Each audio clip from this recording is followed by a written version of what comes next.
The blade sliced through skin and muscle before Maya even registered the movement.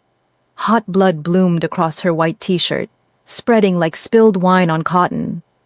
The pain came second, sharp and burning, but her body had already committed to the arc of her swing.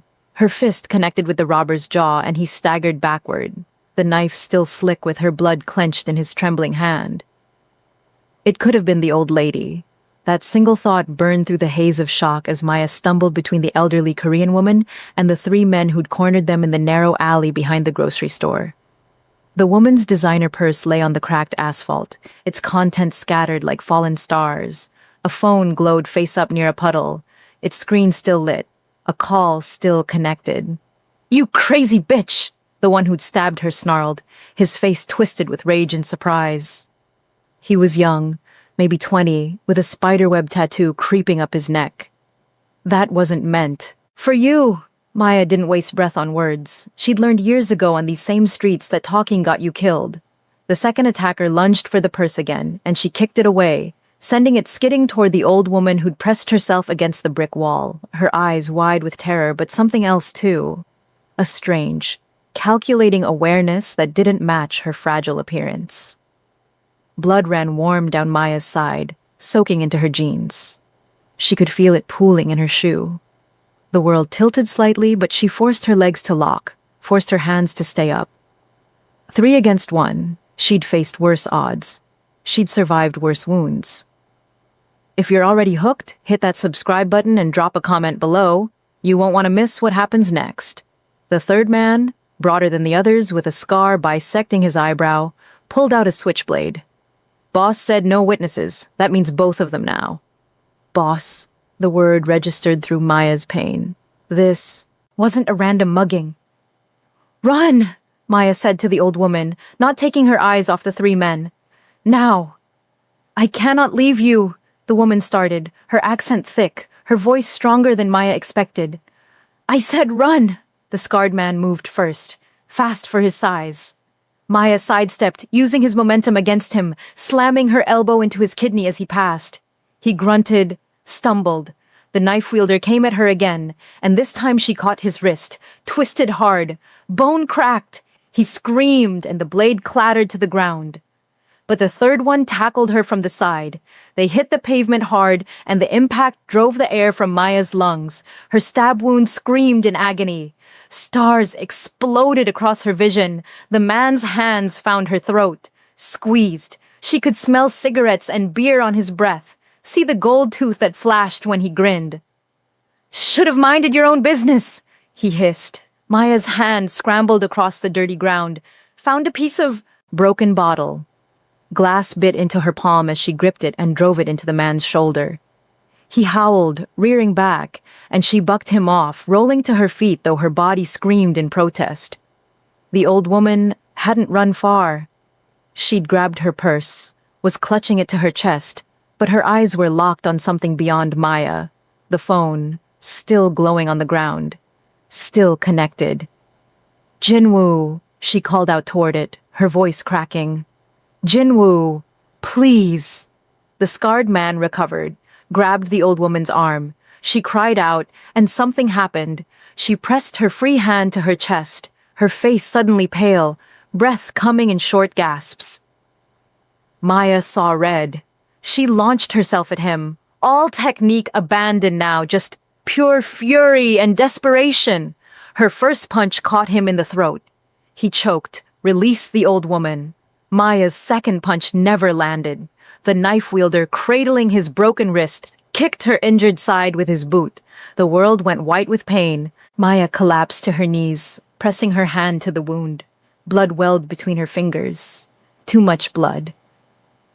The alley spun. She could hear the old woman crying, could hear the men's heavy breathing, could hear something else too. A voice coming from the phone, deep and commanding and absolutely furious. "Yama? Yoma? Your son can't save you, old woman," the scarred man said, advancing on them both, "and neither can this stupid hero." Maya tried to stand. Her legs wouldn't cooperate. The blood loss was catching up, dragging her down into a dark undertow, but she could still move her arms. When the man reached for the old woman again, Maya grabbed his ankle and yanked hard. He went down cursing, and in the chaos, the old woman grabbed the phone. "We're behind the H-Mart," she gasped into it, still clutching her chest with one hand. "Jinwoo, the alley behind!" The knife wielder snatched the phone from her hand and threw it against the wall. It shattered, went dark. "Enough of this," he snarled, turning to Maya. "You first, then her." Maya's vision was tunneling now, black creeping in from the edges. She could feel her heartbeat in her ears, too fast, too weak, but she got her feet under her one more time, stood, swayed, raised her fists. The three men stared at her like she was insane. Maybe she was. Maybe you had to be insane to throw yourself between a stranger and danger. Maybe you had to be insane to keep fighting when your body was shutting down. But Maya had been fighting her whole life. She'd fought poverty, fought hunger, fought the streets that tried to swallow her whole. She'd fought to build a life, a family, fought to protect them. And she'd failed. Her husband, her son, both gone, ripped away by violence as sudden and senseless as this. She wouldn't fail again.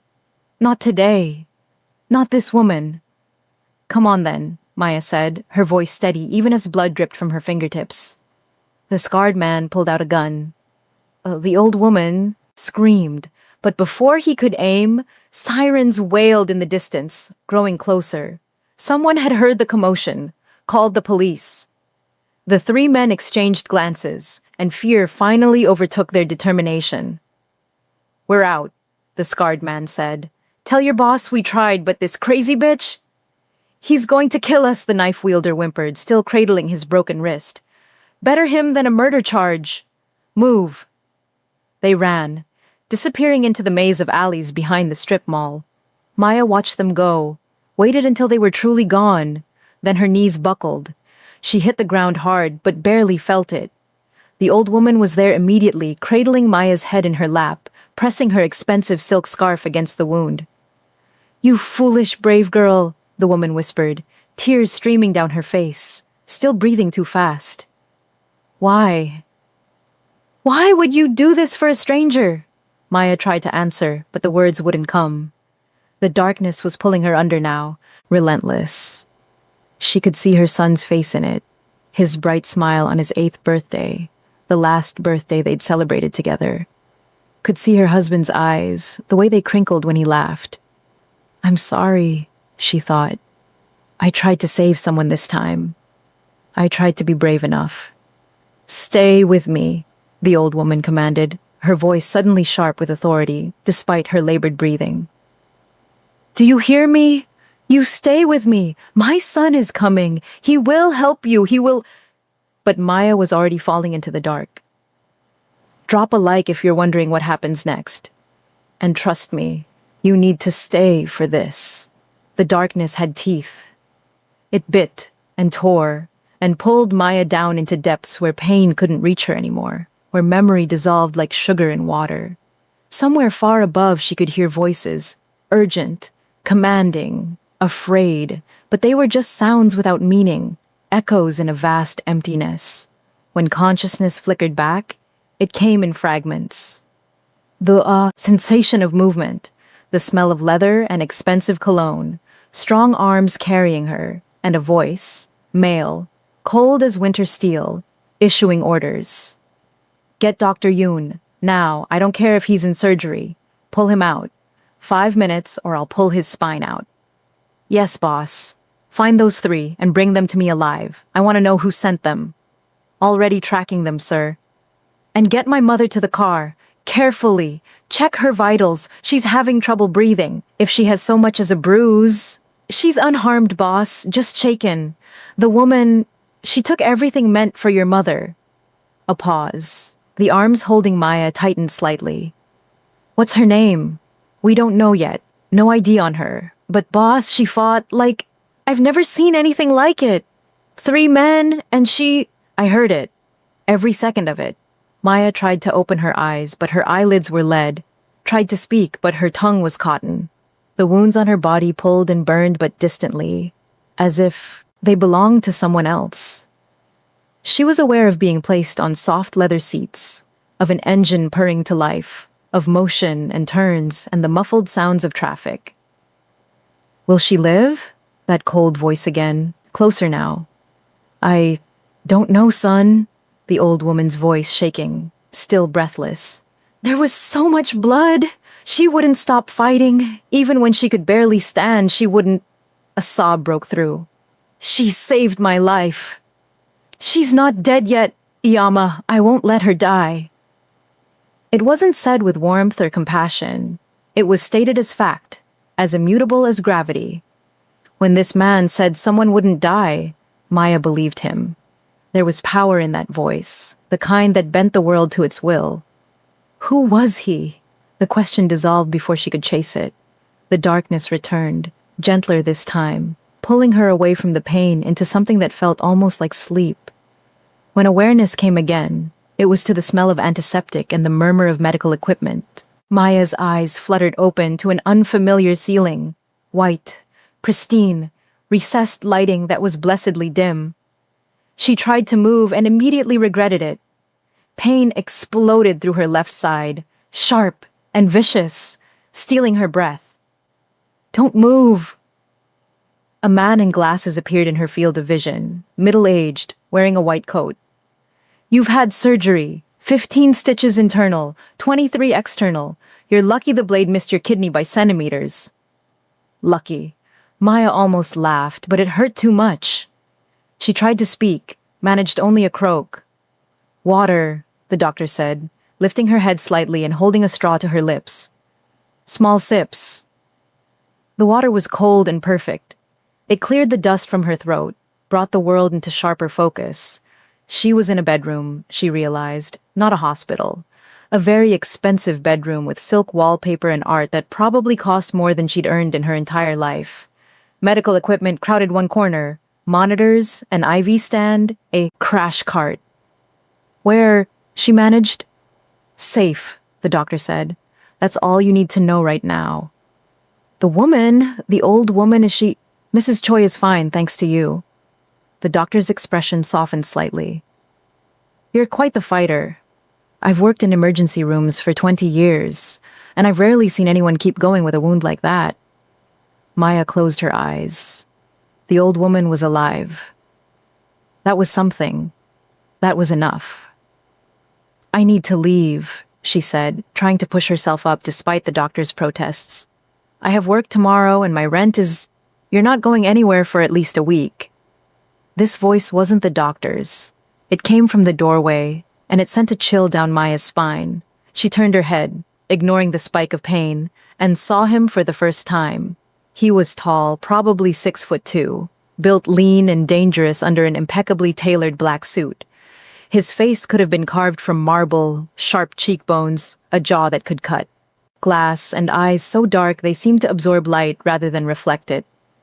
His black hair was styled back from his forehead, and a single silver earring glinted in his left ear. But it wasn't his appearance that made Maya's breath catch. It was the way he carried himself, the absolute certainty in his posture that said he owned every space he entered. And the coldness in his gaze, the complete absence of warmth, as if all humanity had been burned out of him long ago.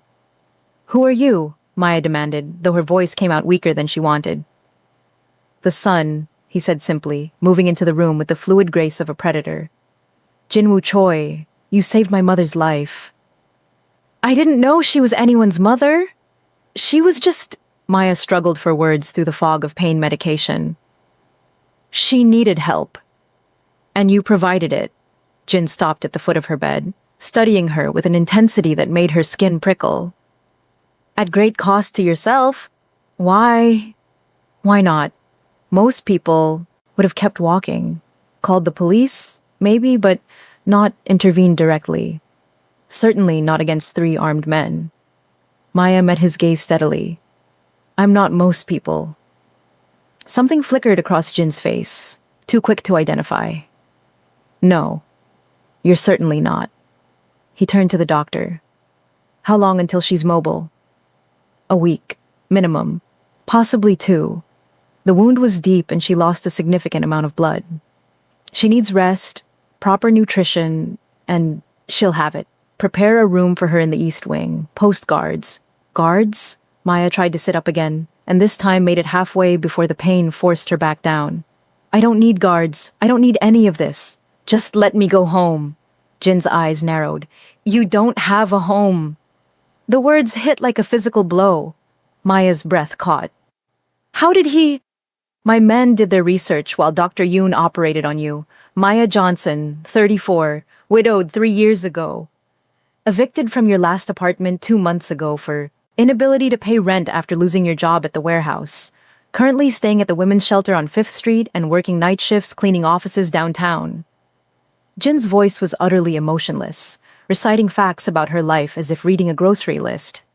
No living family, no close friends, no one who would even notice if you disappeared. Each word was a knife. Maya felt her eyes burn, but she'd be damned if she'd cry in front of this man. So you looked into me, she said, forcing steel into her voice. That doesn't give you the right to keep me here. I'm not keeping you here. Jin moved closer, and Maya caught the scent of his cologne, something dark and expensive. I'm offering you a choice. Leave now, go back to the shelter, back to scrubbing floors for minimum wage, back to being one missed paycheck from the street. He paused, let that sink in. Or stay here until you're healed. You'll be fed, housed, and when you leave, you'll leave with compensation for what you did for my mother. I don't want your money. Everyone wants money, they just don't always admit it. I'm not everyone, Maya threw his own words back at him.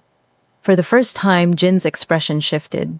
The corner of his mouth might have lifted, might have been the ghost of a smile, though it was gone too quickly to be sure. No, he said softly, you're not. The door opened again, and the old woman, Mrs. Choi, hurried in.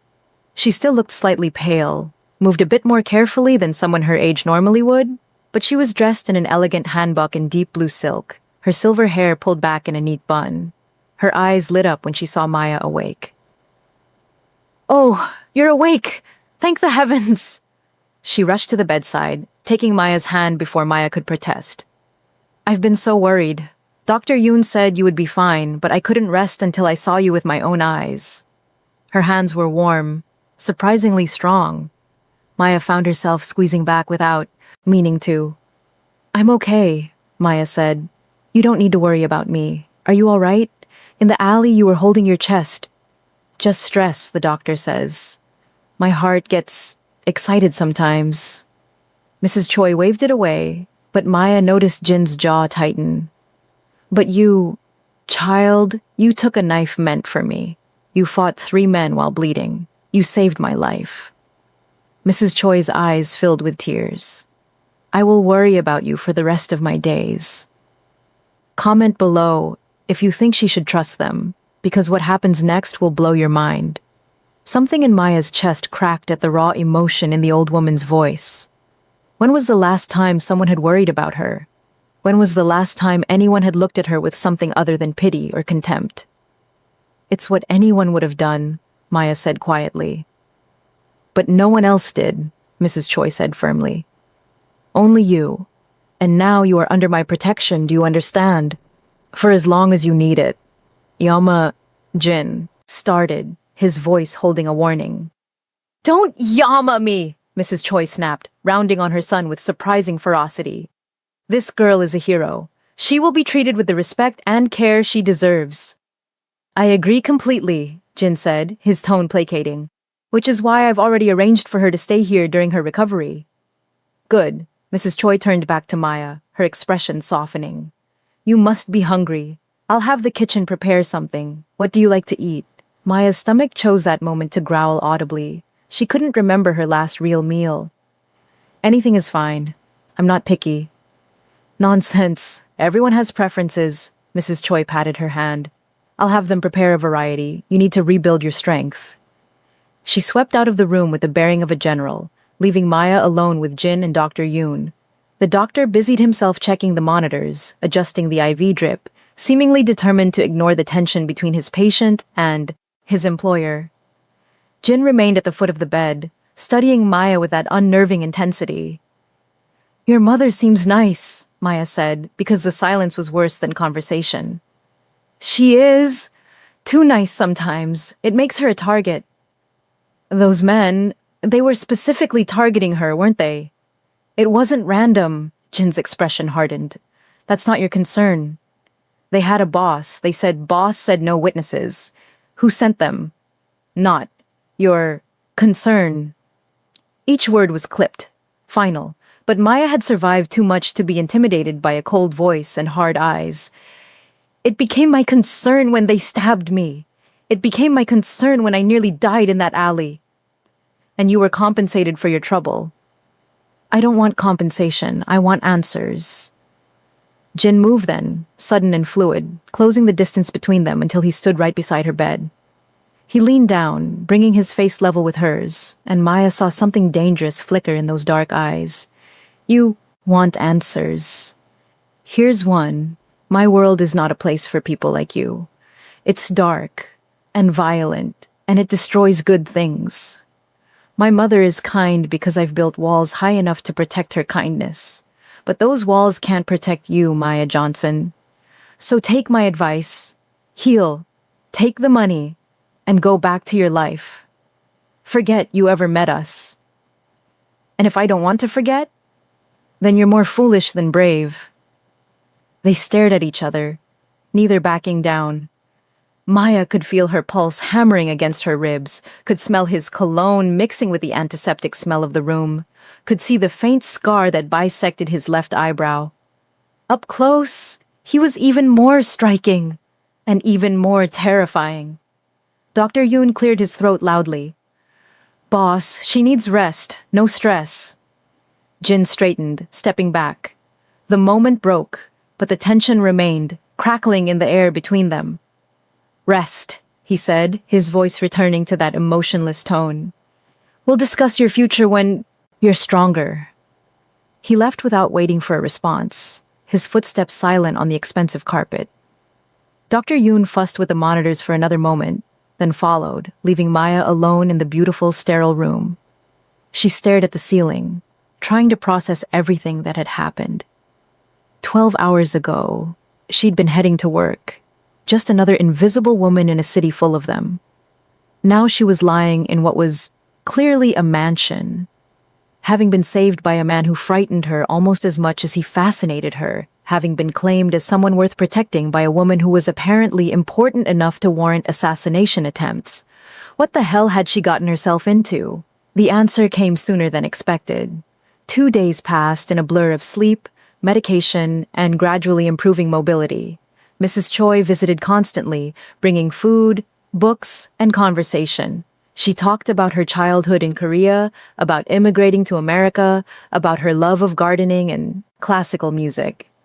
She asked Maya questions too, gentle ones, and Maya found herself answering more honestly than she had with anyone in years. She didn't tell Mrs. Choi everything. Not about the shelter, not about the nights she'd gone hungry, not about the crushing weight of grief that had defined the last 3 years. But she told her enough.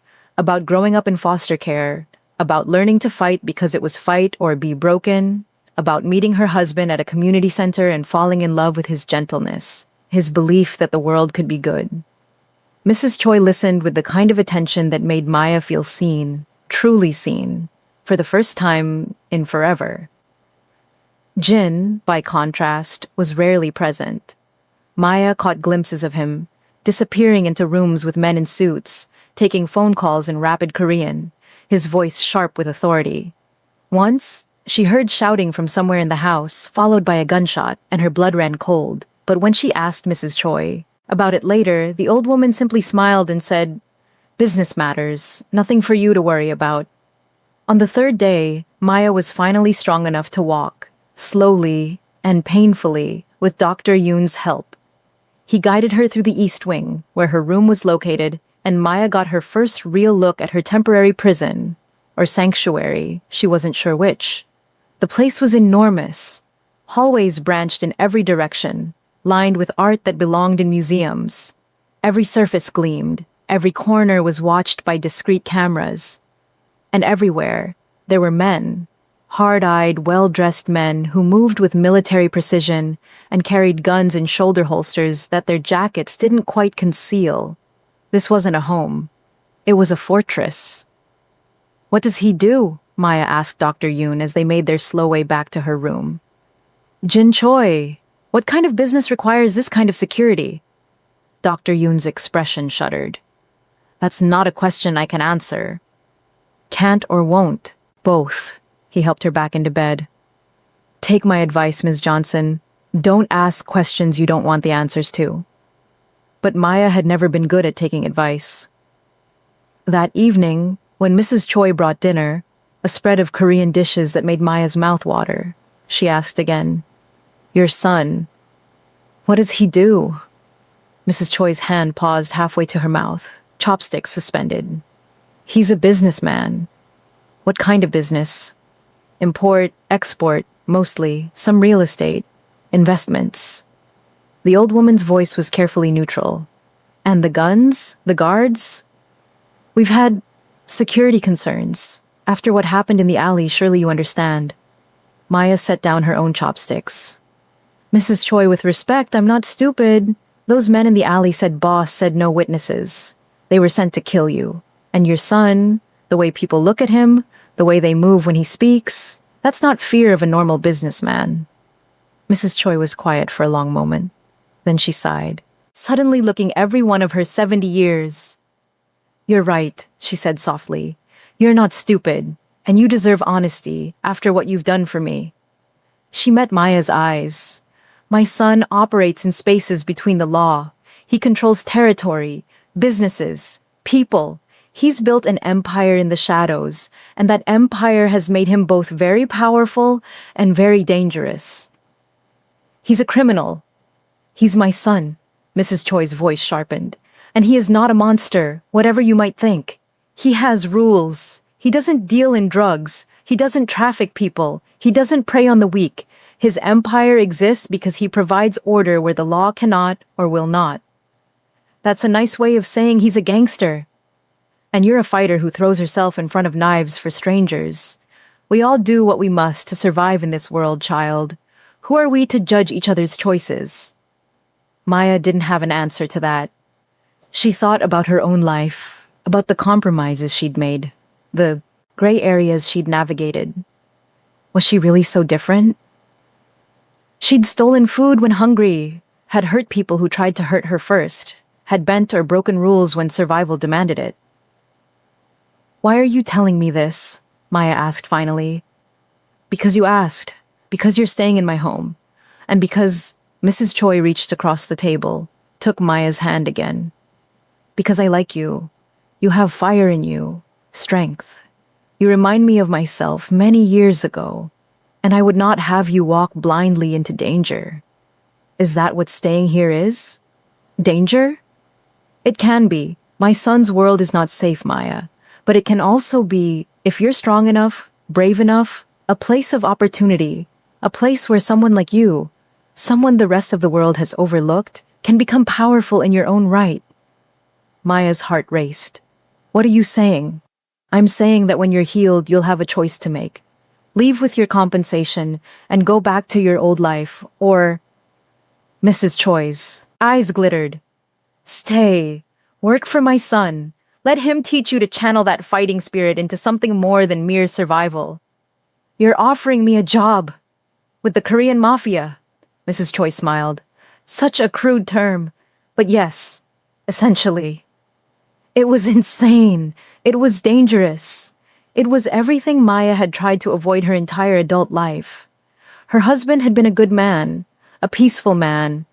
He'd believed in doing things the right way, the legal way. He'd worked 2 jobs to keep them afloat, had never raised his voice in anger, had taught their son to be kind, to help others, to stay away from violence. And where had it gotten him? Where had it gotten their son? Both dead, caught in crossfire from a gang war they'd had nothing to do with. Innocent casualties of someone else's violence. 3 years ago, in their own neighborhood. Maya had been at work when it happened, had come home to police tape and covered bodies, and a life that would never be whole again. "I need to think about it," Maya said, pushing away the memories that always threatened to drown her. Of course. You have time. Mrs. Choi squeezed her hand once more, then rose. Rest well, dear one. Tomorrow, if you're feeling stronger, I'll show you the garden. It's quite beautiful this time of year. After she left, Maya lay in the dark, staring at the ceiling, thoughts churning. Part of her wanted to run, to get out of this place and never look back. But another part, a part she'd kept buried for 3 years, whispered that maybe, just maybe, this was an opportunity. To never be powerless again, to never be invisible, to have the strength to protect, to fight back, to matter. She was still wrestling with the question when Dr. Yoon arrived the next morning for his daily examination. He seemed distracted, kept glancing toward the door as he checked her vitals and changed her dressing. His hands shook slightly. Everything okay? Maya asked. Fine, everything's fine, but his voice said otherwise. Dr. Yoon, he met her eyes and something in his expression made her breath catch. Fear, guilt, sorrow. I can't, he stopped, shook his head. Your recovery is progressing well. You should be at full strength in another week. That's not what you were going to say. It's all I can say for now. He finished taping down the new bandage and left quickly, practically fleeing the room. Maya stared after him, unease prickling down her spine. What the hell was that about? The day crawled by. Mrs. Choi kept her promise, helping Maya make the slow journey down to the ground floor and out into the garden. It was beautiful, a carefully cultivated oasis of green in the middle of the city. Cherry trees shed pink blossoms onto manicured paths. A koi pond reflected the sky. Stone benches offered places to rest. They sat together on a bench, watching the koi swim lazy circles. Mrs. Choi told stories about Jin as a child, how he'd been small and gentle before life had hardened him, how he'd cried when a bird died, had wanted to save every stray animal. What changed him? Maya asked. Mrs. Choi's expression darkened. She touched her chest absently, and Maya noticed she took a slow, careful breath before speaking. His father, my husband, he was a hard man, believed strength came from cruelty. He beat the softness out of Jin, tried to beat it out of me too. She touched her wrist, and Maya saw old scars there. Jin killed him when he was 17, shot him in his own office to protect me, and became exactly what his father wanted. No. Mrs. Choi's voice was fierce. Jin has his father's strength, his ruthlessness when necessary, but he also has my heart, deep inside where he's buried it. He protects the weak, even as he leads the strong. He's not a good man, perhaps, but he's not evil either. He's surviving in a world that tried to destroy him. Something about the way she said heart made Maya look at her more closely. Mrs. Choi's color wasn't quite right. Her breathing, though controlled, seemed labored. Are you feeling all right? Maya asked. Just tired, dear. These old bones aren't what they used to be. Mrs. Choi smiled, but it didn't reach her eyes. Come, let's head back inside. They were heading back when raised voices stopped them. Maya recognized Jin's voice, cold and furious, coming from an office just off the main hall. Don't care what his excuse is, he knew the consequences when he betrayed me. Boss, please, if we could just...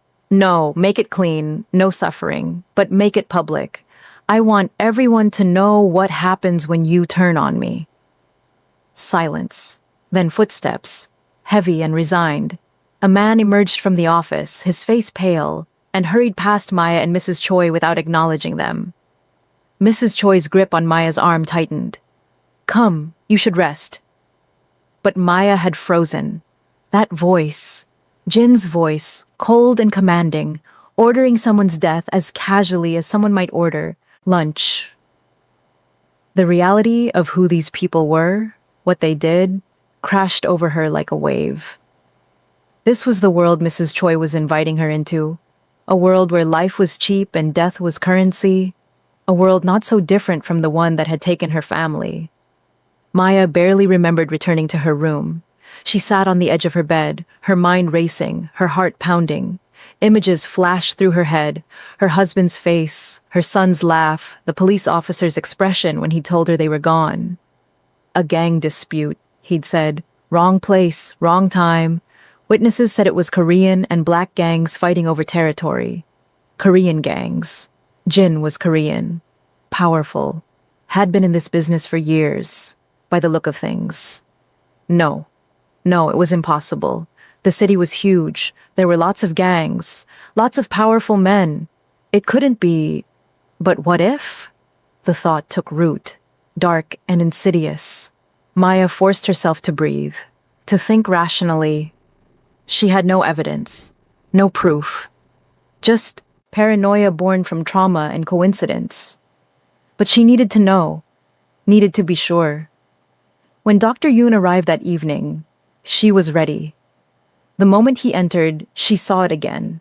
That guilt in his eyes, that weight he was carrying. "Tell me," she said.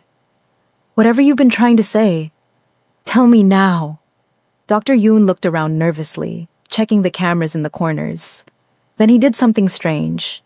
He pulled out his phone and played music, some loud K-pop song, placing it on the bedside table.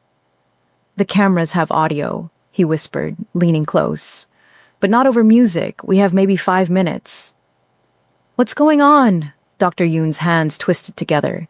He looked like a man about to confess a mortal sin. "There's something about Mrs. Choi you need to know. Something Jin would kill me for telling you, but..." He took a shuddering breath. "She's dying, Maya." The words hit like a fist to the gut. "What?" "She has a severe heart condition. Dilated cardiomyopathy. Advanced. Stage. She's been on the transplant list for 2 years, but her blood type is rare, and her condition is so deteriorated that most donor hearts won't work. The stress from the attack in the alley accelerated her decline." Dr. Yoon's voice cracked. "She has weeks, maybe less." Maya felt the room tilt. Mrs. Choi, kind, warm Mrs. Choi who'd shown her nothing but compassion. "Does Jin know?" "He knows. He's been desperate, trying everything. Bribes, international searches, even black market contacts. Nothing has worked." Dr. Yoon's eyes met hers, and Maya saw her death in them before he even spoke. "Until your blood work came back." Maya's blood went cold. "No. You're a perfect match. Not just compatible. Perfect. Your heart could save her life, Maya. You're probably the only chance she has." The world narrowed to a pinpoint. Maya couldn't breathe, couldn't think. I'm saying that when Jin finds out, and he will find out, I can't hide this forever. He'll do whatever it takes to save his mother. He'll offer you money, more money than you've ever dreamed of. He'll make it seem like a choice." Dr. Yoon gripped her shoulders. "But Maya, with a man like Jin, it's never really a choice. And if money doesn't work, he'll just take it. I don't know. Maybe. Probably." Dr. Yoon's voice broke. "Jin is my oldest friend. I've known him since we were boys. But his mother is his weakness, his only soft spot. Without her, he becomes something I don't want to think about. If he believes taking your heart is the only way to save her..." Maya's mind raced. She should run, should get out now, tonight, disappear into the city before Jin found out. But even as she thought it, she knew it was impossible. She could barely walk without pain. She had no money, nowhere to go. And Jin's reach, she'd seen the scope of his organization, the loyalty he commanded. If he wanted to find her, he would. "Why are you telling me this?" Maya asked. "If he's your friend..." "Because you deserve to know. Because you're a good person who saved a life without thinking about the cost, and now that goodness might get you killed." Dr. Yoon released her shoulders. "I can help you leave. Tonight. There's a service entrance, a gap in security during shift change at 3 a.m. I can get you there, get you out, and Mrs. Choi dies." "She's dying anyway. It buys you time." Maya was quiet for a long moment, thinking. About Mrs. Choi's kindness, about the way she'd looked at Maya like she mattered, about the fact that for the first time in 3 years, Maya had felt something other than numbness, about her husband's voice in her memory. The world is cruel, but that doesn't mean we have to be. Every act of kindness matters, Maya. Every life saved is a victory against the darkness. He'd believed that, right up until the darkness had taken him. No, Maya said quietly. Maya, you don't understand. I understand perfectly. Maya met Dr. Yoon's eyes. Mrs. Choi is dying. She's been kind to me. If my death can save her. Are you insane? Maybe, or maybe I'm finally seeing clearly for the first time in years. Maya's voice was steady, though her hands shook. I've been dead inside for 3 years, Dr. Yoon, just going through motions, surviving, but not living. If I die tomorrow, who would miss me? Who would even notice? That doesn't mean your life has no value, but it does mean I get to choose what value it has. And if I can use it to save someone good, someone who makes the world a little less dark. Maya's throat tightened. Maybe that's the best thing I could do with it. Dr. Yoon stared at her like she was speaking a foreign language. You'd give your life for a woman you've known for 3 days. She was kind to me when no one else was. She saw me when I was invisible. That's worth something. That's worth... Maya's voice broke. That's worth everything. I won't do it. Dr. Yoon shook his head violently. I took an oath. First, do no harm. I will not kill a healthy patient, no matter how willing to save another. Then don't tell Jin. Not yet. Give me a few more days. Let me spend time with her. Maya swallowed hard. Let me say goodbye, I guess. Dr. Yoon looked tortured. A few days won't change anything. Maybe not, but they'll be mine. Please. He stared at her for a long moment, then nodded slowly. 1 week. That's all I can give you before her condition deteriorates to the point where I have no choice but to tell him. After that, it's in Jin's hands, Maya managed to smile. Thank you, Dr. Yoon, for caring, for trying to save me even when I don't want to be saved. He left without another word, taking his music with him. Maya sat in the silence, letting the weight of her decision settle over her like a blanket. She was going to die. She'd known it, really, since the moment Dr. Yoon had said, perfect match. Known it. With the same certainty she'd known her husband and son were gone when she'd seen those covered bodies. Some truths you just feel in your bones. But she had a week. 7 days to feel alive, to matter, to make a choice that was wholly her own. She'd make them count. The next few days passed in a strange, dreamlike haze. Maya threw herself into recovery, pushing her body harder than Dr. Yoon recommended. She walked the grounds, regained her strength, learned the layout of the compound, not to escape. She'd made her choice, but because she wanted to feel her body work, wanted to test its limits while she still could. Mrs. Choi was delighted by her progress, completely unaware of the clock ticking down in Maya's chest. They spent hours together, cooking, talking, laughing. Mrs. Choi taught her how to make kimchi, shared family recipes, told stories about her life, and Maya memorized every moment, the sound of Mrs. Choi's laugh, the way she hummed while she cooked, the gentleness in her hands when she adjusted Maya's technique with the knife. Jin, meanwhile, had become an unavoidable presence. He was there at dinner, watching Maya with those dark, unreadable eyes. There in the garden when she walked. There in the hallway when she turned a corner. Not speaking much, but always watching, as if trying to solve a puzzle she represented. And Maya found herself watching back, studying him. This man who had ordered death so casually, who commanded fear with a word, but who touched his mother with such careful gentleness, who looked at Maya like she was something rare and breakable. On the 5th day, something shifted between them. Maya was in the library, a massive room lined floor to ceiling with books, when Jin entered. She'd been reading, curled up in a leather chair that probably cost more than a year's rent, and hadn't heard him approach. You read Russian, Jin said, startling her. Maya looked down at the book in her hands. Crime and Punishment, in the original Russian. I taught myself. When I was in foster care, the library was the only place I felt safe, and I ran out of English books. Raskolnikov, Jin said, nodding at the book.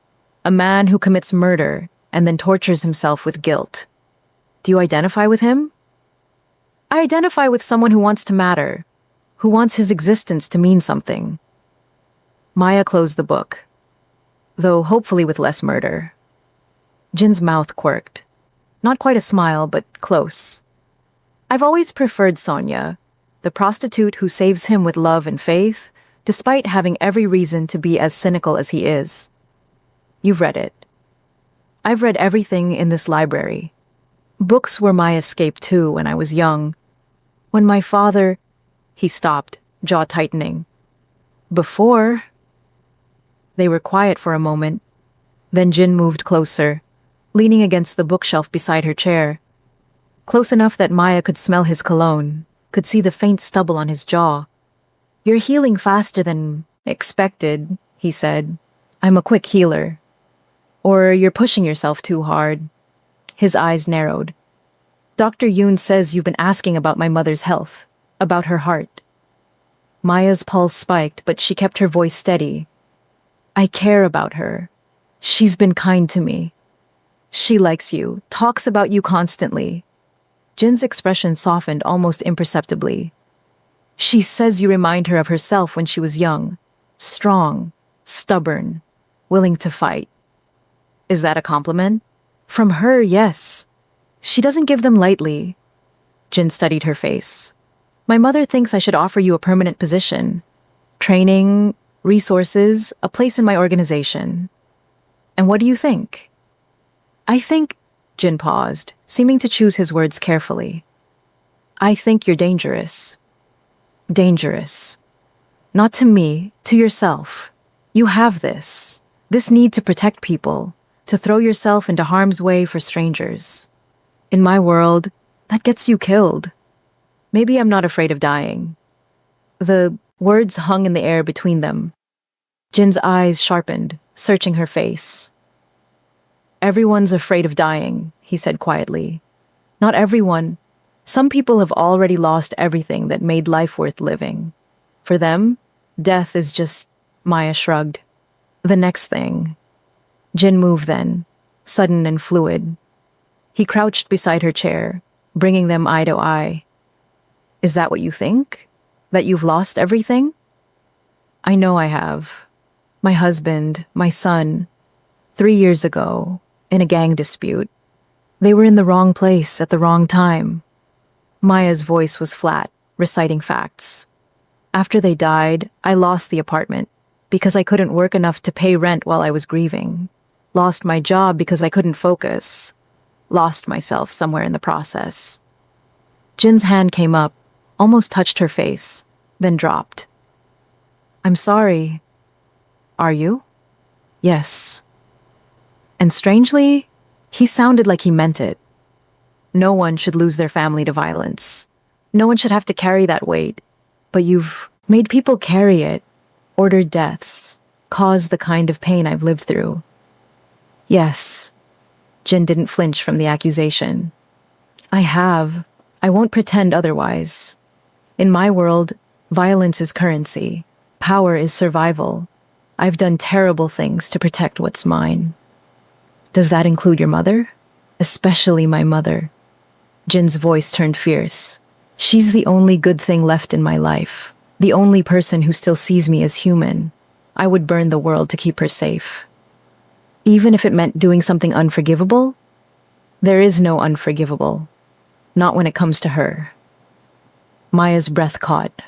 There was something in his eyes, a desperate edge that made her think Dr. Yoon was right. If Jin found out about the heart match, he would do whatever it took. Morality would be a luxury he couldn't afford. But there was something else too. A loneliness so profound it made Maya's chest ache. This man who commanded armies, who made people tremble with a word, was utterly alone. Except for his dying mother. Without thinking, Maya reached out and touched his face. Jin went still, his eyes widening slightly. "You're not a monster," she said softly. "You're just a man who's been hurt so badly he thinks he has to hurt first to survive." "Maya, but you're wrong. There's still something human in you. I see it when you look at your mother. I see it." She paused, her hand still on his cheek. "I see it when you look at me." Jin's hand came up, covered hers. His skin was warm, his touch gentle despite the calluses that spoke of violence. They stayed like that, frozen in a moment that felt stolen from time. Then Jin pulled back, standing abruptly. "You should rest. You're still recovering." He left quickly, almost fleeing, and Maya was alone again with her books and her racing heart. Still watching? Subscribe so you don't miss part 2, because this is just the beginning.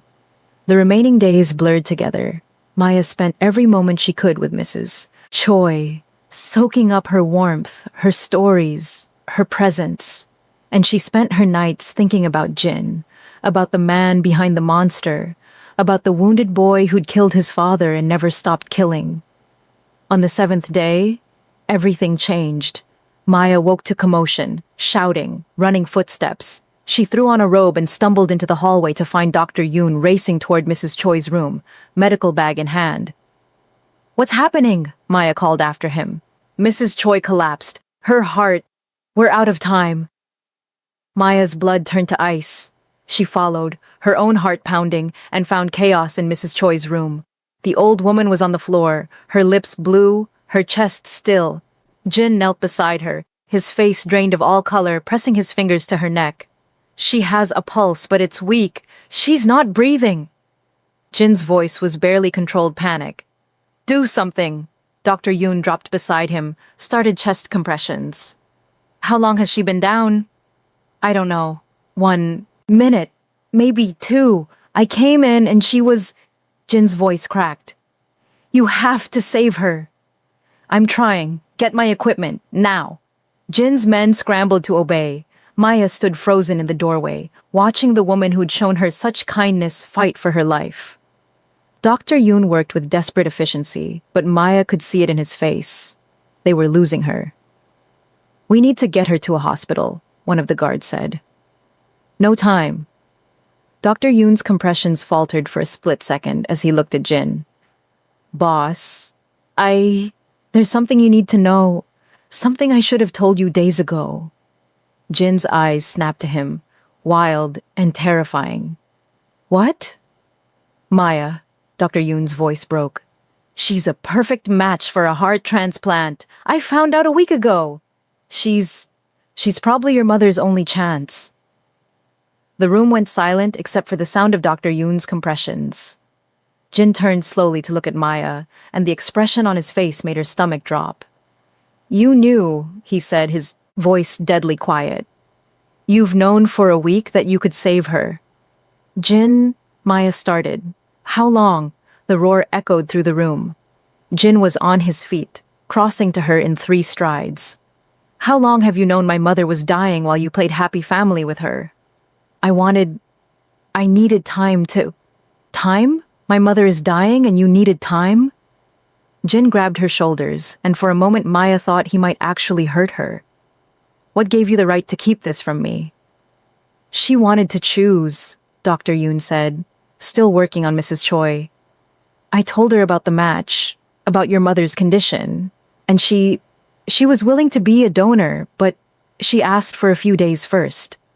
I thought..." "You thought what? That a week would make a difference?" Jin released Maya, turned back to his mother. "Do it. Now. Prep for surgery." "Jin, I can't just... We need an OR, I have all of that. In the basement. I had it built years ago in case we ever found a donor." Jin's voice turned cold, controlled, the panic buried under ice. "Get her down there. Prep Maya. We're doing this now." "Boss, she's stabilized for the moment. We have time to..." "We have no time." Jin looked at Maya, and there was something broken in his eyes. "You were willing to do this. You said yes. So we're doing it now. Before you change your mind, or before..." He stopped, his jaw clenching. "Now." Everything happened fast after that. Mrs. Choi was rushed to the basement on a gurney, still unconscious.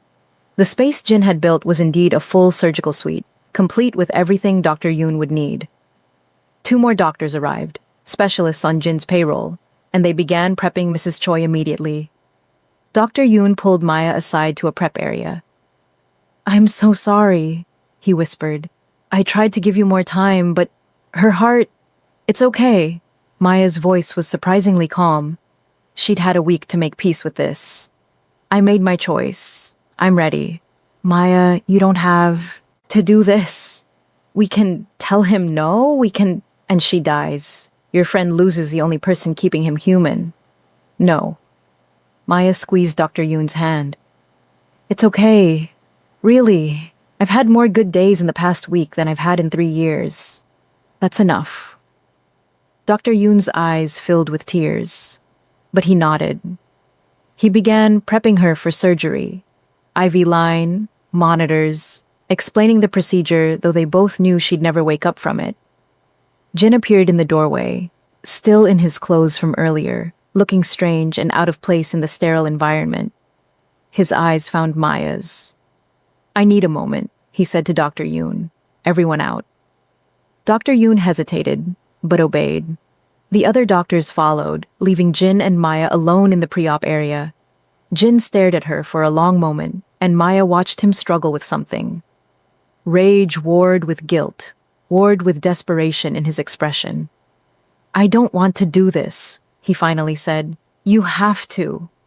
"No, I don't. I could let her go. I could..." His hands clenched into fists.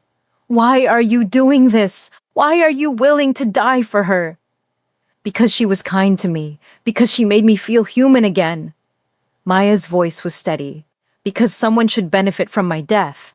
And I'd rather it be her than just random violence like what took my family." Jin flinched. "Your husband and son. The gang dispute 3 years ago. You know about that? I had my men research you thoroughly." Jin moved closer. "I know everything about you, Maya Johnson, including the fact that you've been trying to die slowly for 3 years. This isn't noble sacrifice. This is just a faster exit." The words stung because they were partially true, but only partially. "Maybe it started that way," Maya admitted, "but it's not that anymore. I'm not doing this because I want to die. I'm doing this because I want my death to mean something. Because your mother deserves to live and I..." Her voice caught. "I'm already borrowed time. I've been dead inside for so long. At least this way, something good comes from it." "I can't let you do this." Jin's voice was raw. "I can't. My mother would never forgive me if she knew. And what?" Jin moved then, closing the distance between them until they were inches apart. "You make me feel something I thought I'd killed years ago. I don't have a name for it, but it's... you're..." He stopped, struggling for words. "I've spent 10 minutes with you total over the past week. Brief conversations, stolen glances, but every time I see you, every time I hear your voice, something in me that was dead wakes up.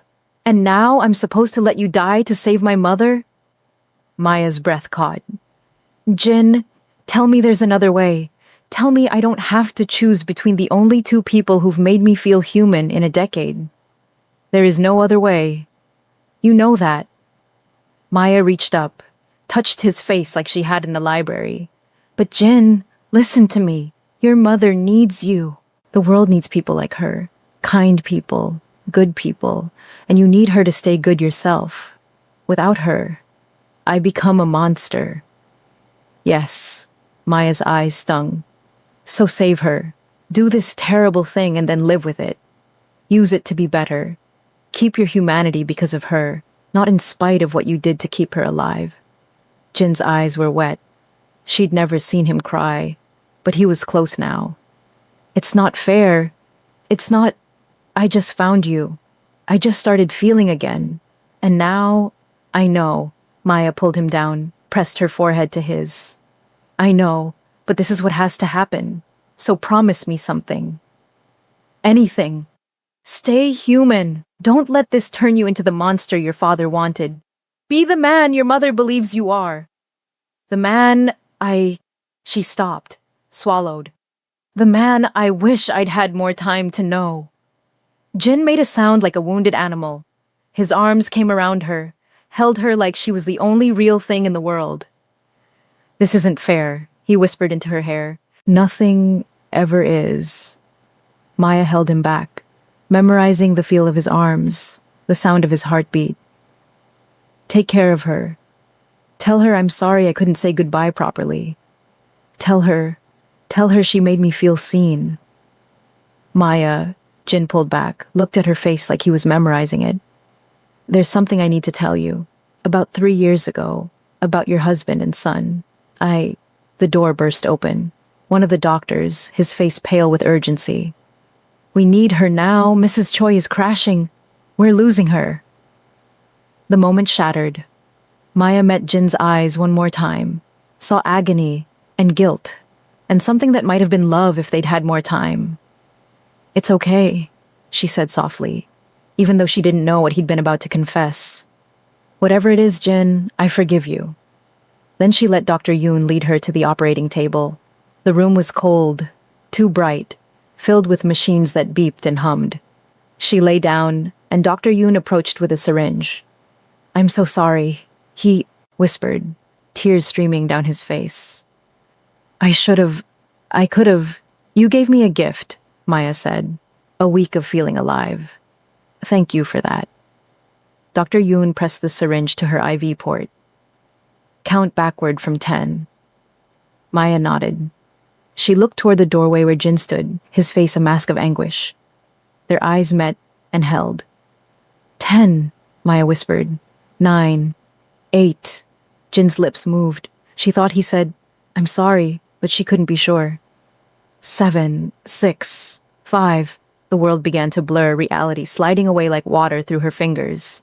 4, 3. She thought about her son's laugh, her husband's smile, Mrs. Choi's kindness, Jin's broken expression. 2. Dr. Yoon's hand was shaking as he injected the sedative. But something was wrong. Maya could feel it. This wasn't the smooth slide into unconsciousness she'd expected. It was more like being pulled underwater, but slowly, carefully. 1, the darkness took her, but not to death. To something else, something in between. Dr. Yoon stood over Maya's unconscious body, his hand still on the syringe, and made a choice that would damn him or save him. He wasn't sure which. He hadn't injected anesthetic. He'd injected a carefully calculated dose of sedatives, enough to put her into a deep medical coma, but not enough to prep her for death. He couldn't do it. Couldn't take a scalpel to this brave, broken woman who'd been willing to die for a stranger's kindness. His oath wouldn't let him. His conscience wouldn't let him. But Mrs. Choi was dying in the next room. Dr. Yoon worked quickly, checking Maya's vitals, ensuring the coma was stable. Then he grabbed his phone, made a call he'd been dreading for days. This is Dr. Yoon, patient ID, Choi Seon. I need an emergency helicopter transport to Seoul National University Hospital. I have a perfect heart-match donor standing by. A lie, but a necessary one. Authorization code, Jin 7S734. Jin's personal code. Dr. Yoon would be killed for using it without permission. But if this worked, if he could get Mrs. Choi to Seoul where they had the resources for experimental treatment that might buy her time, then maybe, just maybe, he could save them both. He hung up and returned to Mrs. Choi's side. She was stable for now, her heart beating weakly, but steadily. He'd lied to Jin about how critical she was. She'd collapsed. Yes, but it wasn't immediately fatal. He had hours, maybe a day, time enough to try something desperate. What are you doing? Jin appeared in the doorway, his voice flat. Dr. Yoon's blood turned to ice. Boss, why isn't Maya on the table? Why aren't you prepping for the transplant? Because there's another option. Dr. Yoon spoke quickly, desperately. A procedure in Seoul. Experimental, but they've had success with it. We can get your mother there in 6 hours. If it works, If it works, she might live for a few months. Maybe a year. Jin moved into the room, and Dr. Yoon had never seen him look more dangerous. You're gambling my mother's life on a maybe when you have a certainty. The certainty requires me to commit murder, Jin. She's healthy. Willing, yes, but healthy. I can't. You will. Jin's voice dropped to a deadly whisper. Or I'll find someone who will. Then do it. Dr. Yoon straightened, meeting his friend's eyes. Find someone else, because I won't. I can't. Not this. Not her. They stared at each other, two men who'd been friends for 20 years, now standing on opposite sides of an impossible choice. You're choosing a stranger over my mother, Jin said.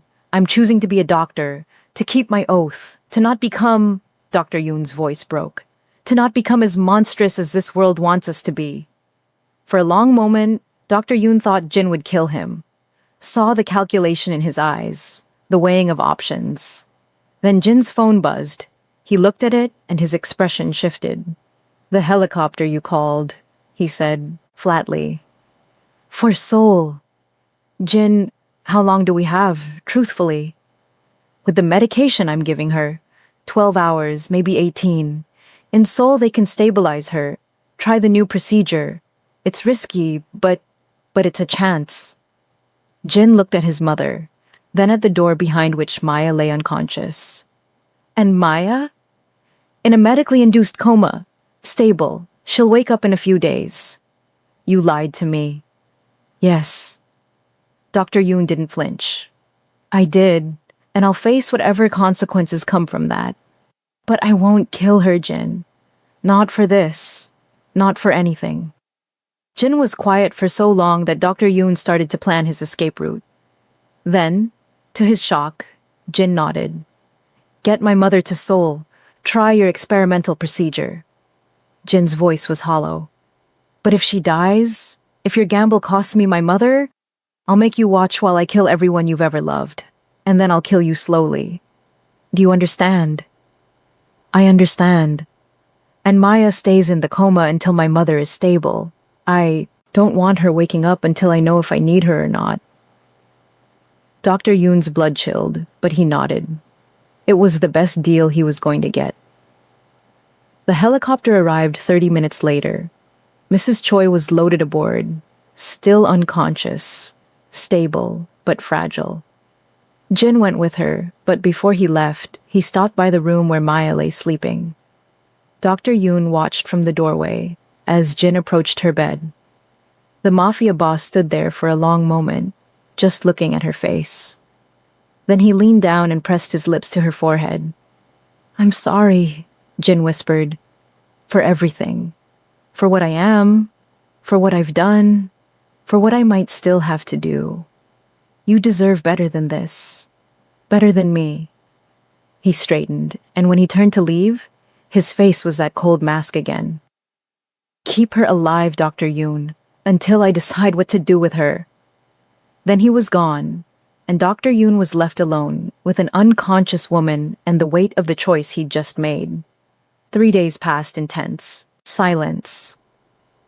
Dr. Yoon kept Maya in the medically induced coma, monitoring her vitals, ensuring she remained stable. He told Jin's men that she was recovering from complications, not entirely a lie. The complication being that Dr. Yoon was protecting her from their boss. On the 3rd day, Jin called. How is she? No preamble, no greeting. Stable. I'll wake her tomorrow as planned. Don't. Dr. Yoon's hand tightened on the phone. What? The procedure in Seoul. It's working. My mother is responding. The doctors say if she continues to improve, she could have years, not months. Jin's voice was carefully controlled. But it's not certain yet. Keep Maya under until we know for sure. Jin, she's been under for 3 days. Any longer risks? I don't care about the risks. Keep her under until I say otherwise. The line went dead. Dr. Yoon stared at the phone, his stomach churning. He knew what Jin was doing, keeping Amaya as insurance. If Mrs. Choi's recovery failed, he'd still have a backup plan. The thought made Dr. Yoon sick. But what choice did he have? If he woke Maya now, Jin would know immediately. Would come back, would... Dr. Yoon looked at Maya's peaceful face, at the steady rise and fall of her chest. She'd been willing to die for Mrs. Choi, had made her peace with it, but she'd also been given a gift, a week of feeling alive, of mattering. Didn't she deserve more than this? More than being kept unconscious as a spare parts inventory? Dr. Yoon made a decision that would probably get him killed. He began the process of waking her up. It would take hours for the sedatives to wear off enough for her to regain consciousness. Hours during which Jin might call back, might change his mind, might discover what Dr. Yoon was doing. But Dr. Yoon was done being a coward, done choosing fear over what was right. He sat beside Maya's bed and waited, watching the monitors, watching her face, praying she'd wake up before Jin found out what he'd done. Maya's return to consciousness was slow, like swimming up from the bottom of a deep ocean. She could hear sounds first, beeping machines, quiet voices, then sensation, the scratch of sheets against her skin, the pull of an IV in her arm. Then finally, she could open her eyes. The ceiling was unfamiliar, white, sterile, medical. For a moment, Maya thought she was in a hospital. Then memory crashed back. Mrs. Choi, the collapse, the surgery. She tried to sit up and immediately regretted it. Her whole body felt heavy, disconnected. A hand pressed gently on her shoulder. Easy, don't move too quickly. Dr. Yoon. Maya focused on his face, saw exhaustion and relief there. What? Her voice came out as a croak. What happened? The surgery? There was no surgery. Dr. Yoon helped her sip water from a straw. I didn't do the transplant. I couldn't. Maya's mind struggled to process this. But Mrs. Choi, she was dying. She's alive, in Seoul. They're trying an experimental procedure. It's working so far. Dr. Yoon's expression was complex. You've been in a medically induced coma for 4 days. 4 days? Maya tried to sit up again, and this time Dr. Yoon helped her. The room spun briefly, then settled. Why would you? Because I couldn't kill you. Because I'm a doctor, and I took an oath and Dr. Yoon's voice broke. I couldn't do it, Maya. Even with your permission. Even knowing what it might cost. Maya stared at him, trying to understand.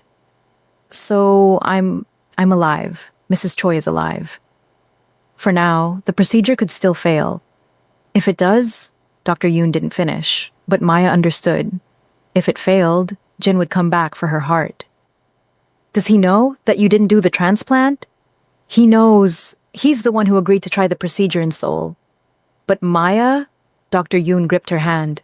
He told me to keep you in the coma until we know if his mother will survive. He's using you as insurance. If she dies, he'll want my heart anyway, Maya finished. She should feel afraid. Should feel angry. But all she felt was a strange, hollow numbness. So why did you wake me up? Because it's not right. Because you deserve to make your own choices, not be kept as spare parts. Dr. Yoon's eyes were fierce. And because you need to leave. Now. Before Jin realizes you're awake. Maya looked around the room. At the monitors, the IV, the beautiful prison that Jin had built. Where would I go? I have money. Not much, but enough to get you out of the city. You could start over, somewhere Jin's reach doesn't extend. You could run. You want me to run. I want you to live, Maya. Really live, not just exist in the shadow of this. Maya was quiet for a long moment. She thought about what Dr. Yoon was offering. Freedom. A chance to disappear, to build a new life somewhere Jin couldn't find her. But she also thought about Mrs. Choi, fighting for her life and soul. About Jin's broken expression, when he'd held her. About the fact that she'd made a promise. No, she said finally. Maya. I made a choice, Dr. Yoon. I chose to give my life if it meant saving hers. The fact that you gave me a few more days doesn't change that. Maya met his eyes. If Mrs. Choi dies, I want Jin to have my heart. I want to keep that promise. You're insane. Maybe. Or maybe I'm just tired of running. Tired of being powerless. Maya's voice was steady. For once in my life, I have something valuable enough to trade. A life for a life. If that's what it takes, it's not your job to save her. Or him. Maybe not. But it's my choice. Maya squeezed Dr. Yoon's hand. Thank you, though. For trying to save me. For giving me the option to run. It means more than you know. Dr. Yoon looked like he wanted to argue more, but the sound of footsteps in the hallway stopped him. He tensed, and Maya saw fear flash across his face. The door opened. Jin stood in the doorway, still in his clothes, from days ago, looking like he hadn't slept. His eyes went to Maya, widened when he saw she was awake. Dr. Yoon, Jin said, his voice dangerously quiet. I thought I told you to keep her under. I woke her up. Dr. Yoon stood, putting himself between Jin and Maya. Because it was wrong to keep her like that. Because she deserves... What she deserves is not your decision to make. Jin moved into the room, and Dr. Yoon tensed. Get out. Jin, out, now, before I forget we're friends. Dr. Yoon looked at Maya, conflict clear on his face. Maya nodded. It's okay. I'll be fine. He left reluctantly, and Maya was alone with Jin. The air between them was thick with tension, with things unsaid. You're awake, Jin said unnecessarily.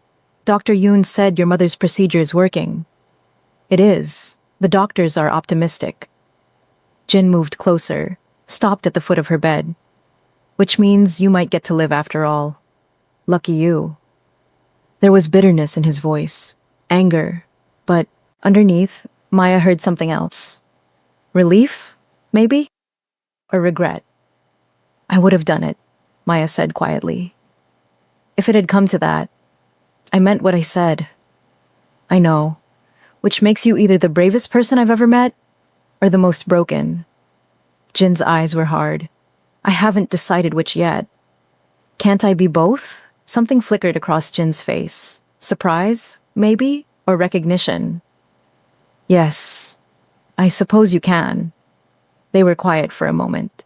Then Maya asked the question that had been burning in her since she woke up. What happens now? Now?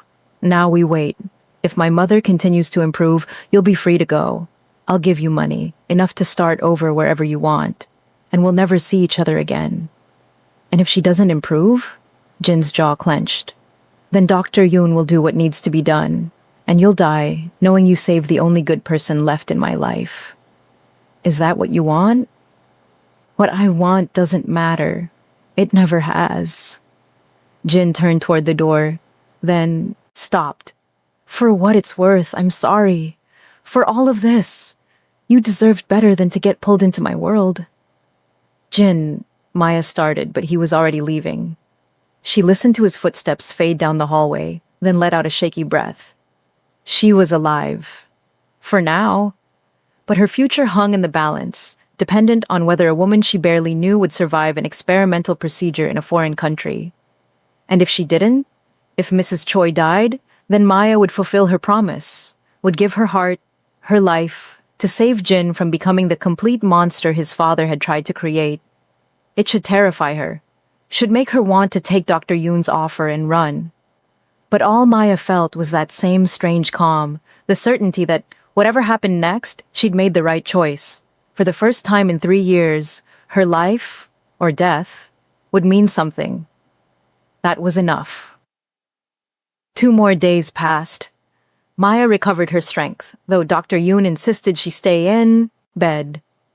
Jin was absent, presumably in Seoul with his mother. The house felt emptier without him, quieter. On the 7th day since she'd first fallen asleep counting backward, Dr. Yoon entered her room with an expression she couldn't read. What is it? Maya asked, her heart racing. Is she... Mrs. Choi's awake, stable. The procedure worked. Dr. Yoon's voice was thick with emotion. She's going to live, Maya. She's going to live. Relief crashed over Maya so intensely she thought she might cry. Thank God. Jin called an hour ago. He'll be back tomorrow to settle things with you. Dr. Yoon sat beside her bed. This is your last chance, Maya. I can get you out tonight. By the time Jin returns, you'll be gone. He won't look for you. His mother is safe, so you're no longer useful to him. You'll be free. Maya thought about it. Really thought about it. Freedom. A new life. The chance to disappear. But she also thought about the look in Jin's eyes when he'd held her. The way Mrs. Choi had made her feel seen. The fact that, for one brief week, she'd mattered to someone. I want to see her, Maya said. Mrs. Choi, before I leave, I want to say goodbye properly. Dr. Yoon nodded slowly. I'll arrange it. Jin can bring you to Seoul tomorrow, let you visit. And after, I'll decide what comes next. But Maya already knew. She wasn't running. Not from this. Not anymore.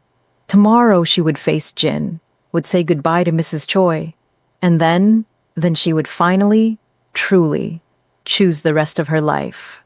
Subscribe now and hit the notification bell, because you need to see what happens when Maya faces Jin and learns a truth that will change everything.